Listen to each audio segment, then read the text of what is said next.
watched the episode for journalistic purposes only. It was not enjoyable, and it was above all boring, and this was nothing burger, honestly. I didn't sign up for this or seeing blood swirl down the drain. It was nasty, but that's not the point. I have to talk about this dog memory. Including this in the show was so interesting and absurd to me because I feel like the purpose that it supposedly served in book 3 doesn't even exist anymore. So at Belly's bridal shower, she's doing Jeremiah trivia, and she gets asked, what was Jeremiah's first pet? And she talks about this dog, Rosie, and how Jeremiah found the dog on the beach. And Steven is like, no, it was Conrad who found the dog. And Belly's really convinced that it was Jeremiah, and then she fact checks with Jeremiah, and he's like, nope, it was Conrad. And then she's like, wow, I've always prided myself on how I remember everything about Jeremiah. It scares me to think that I got this one thing wrong. And I feel like this has even more weird connotations than it had in the book. In the book, this was just a moment between Belly and Jeremiah, and she reminds Jeremiah that he's like, no, that wasn't me, that was Conrad.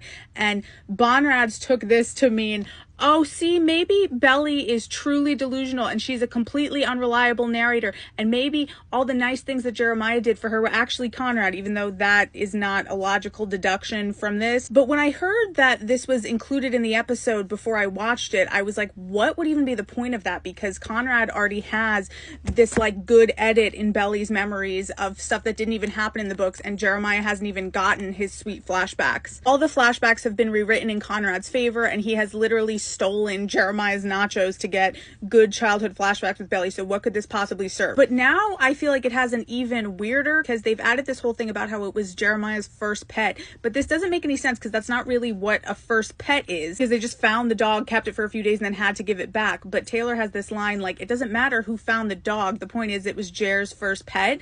And it kind of seems like they're creating a callback to Belly's line about how oh, she'll always love Conrad in the way that you love your first pet. It's kind of giving that Conrad actually found and loved Belly first or something, and that's supposed to make us feel some type of way. And also the way that it framed Belly's thoughts about it, where she's not even necessarily thinking that she might have switched Conrad and Jeremiah, just that she doesn't know Jeremiah as well as she thought she did because of some dog memory from I don't know, 15 years ago. And you know what? Fine, true, maybe this means that Jeremiah was actually a narcissist all along. And at this point, with all the stuff that's been dumped on and robbed from Jeremiah, let's just see it. Next episode, I am fully expecting to see Jeremiah at King of Diamonds, maybe with his dad, and then let me guess, he doesn't show up to the wedding on time and Conrad has to step in because he was at the dispensary picking up a $75 pack of edibles with gold flecks